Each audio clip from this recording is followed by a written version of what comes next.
To lay the foundation for my personal brand, I'm going to start with some of my backstory. So originally I'm from a small town in Wisconsin, the kind of town where everyone knows everyone. And I grew up outside, hiking, biking, camping, making flower crowns, playing with the neighbors. But I also had a duality of influences. So I came from what you might call a broken home. But when I look at extended family, my dad's side's very traditional American, hardworking, both blue collar and white collar. And my mom's side is more of that natural, loving, hippie type. So I kind of was influenced by both of these sides. In addition to that, I started out in a small private school and ended up going to a big public school for high school, which was a big difference and change for me. Since I was young, my mom has always referred to me as verbally gifted. Since before I could even form sentences and words, I was babbling and talking. And so I think pursuing communication as a degree, not only an undergrad, but also as a master's degree, was kind of inevitable. So when it comes to my convictions, going into my inner layer, I think they can kind of be, well, a big one for me is not valuing either or, but both and. When it comes to things like education and politics, people and their intelligence and their skills, I like to see more so how we can work together towards a goal rather than being divisive and at odds with that. I really value a childlike mindset too. Things like the wonder and the confidence and the curiosity that children display. I ask a lot of questions. I think about things in like thorough ways, like they're new to me. And with that, in that childlike confidence, I think I'm unapologetically myself. I've had people say this to me as well, where I'm just true to who I am. Now, if that bothers somebody and someone doesn't like that, that does bug me a little bit, but I won't change myself for them. Some role models that have kind of mirrored this for me as well are people like Harriet Beecher Stowe, who wrote Uncle Tom's Cabin, Rod Serling, who created The Twilight Zone, and even Temple Grandin, who's an autistic woman who is an author, speaker, and revolutionized different industries. For my outer layer, I think there's also a real duality here as well. For my first impression, people often think I'm very polished and put together and sweet and quiet and meek. But once you get to know me, I think I come off as a little bit louder, debating, but in a style that's more conversational to lead to understanding rather than division.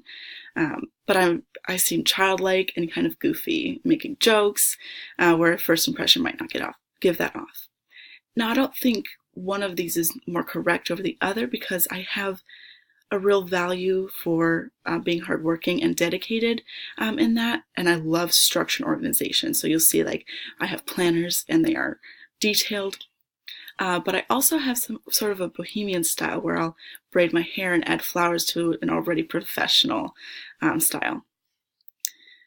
For obstacles, I have one that's very external and one that's very internal. For an external obstacle, it would be my family. And I referenced this earlier, but growing up, it was kind of chaotic and unstable. So in order for me to develop survival tactics that also help others, I needed to read people. I needed to watch them and understand, to read those nonverbals that they weren't expressing verbally in order to survive and understand what I then needed to do in that situation. Another obstacle that's within family is my older brother, who actually has autism. Now, yes, it's an obstacle because it was something we needed to deal with, but I also see it as a huge blessing because he actually taught me that different methods and ideas and mindsets are actually a good thing and don't need to be fixed. Internally, I'm really a jack of all trades. So this can be fun, but really difficult when you're trying to choose a major or a career. So I can be really good at I can be okay and all right at just about anything, but I don't see myself as excelling in one thing or another. The prospects I think I attract are people who feel different, who feel like they're widely disagreed with, people who challenge the status quo, maybe even people who feel undervalued. I would like to think my inner layer actually attracts everyone, but because I think the world has this mindset of either or, my both and seems really attracted by people who that makes to feel like outsiders. So when it comes to my unique value proposition, I get people, I read people, I understand them, and I actively listen to them, both verbally and non-verbally. I don't have to try to do this. It was an unconscious development, so it's really not manipulative, it's true. And I think that's something that's becoming more rare, especially today with technology and social media. So through my education, I've been able to develop this and make it more conscious. So my personal brand statement is professional hippie, because I have this duality of experiences and mindset that I think I can bring in to kind of make the perfect puzzle and actually achieve something through that.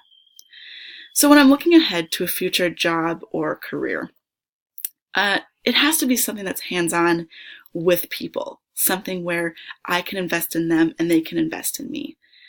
But it also needs these opposing sides of kind of this corporate structure and organization while being open and free. So I need a given structure that I am free to do with what I want. So I don't know what that exactly looks like just yet, but I'm looking for it and I have an open mind about it.